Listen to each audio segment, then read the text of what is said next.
In today's video, I'm going to teach you how to dark mode on Whop. If you prefer a darker interface that's easier on the eyes, especially at night or in low light settings, turning on dark mode in Whop is a quick and simple change. This can also help reduce screen glare and make the platform feel a bit more comfortable to use during longer browsing sessions. I'll walk you through exactly where to click so you can switch it on in just a few seconds. To get started, open your browser and go to Whop. Once the site loads, make sure you're on the main Whop interface and able to see the top area of the page clearly.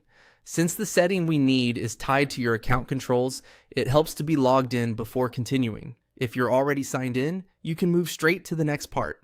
Now look to the top right corner of the screen for your profile area.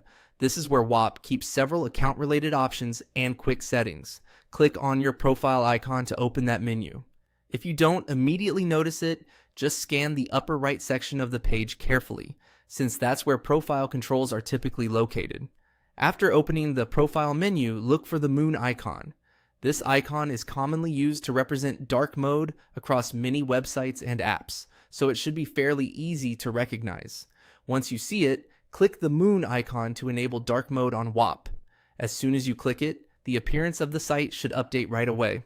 The background will switch to a darker theme, and the text and interface elements will adjust to match. If it doesn't seem to change instantly, give the page a moment to refresh visually, or reopen the profile menu and confirm that the setting was selected. That's all it takes to turn on dark mode in Whop. It's a very fast customization, but it can make a big difference in how comfortable the platform feels to use.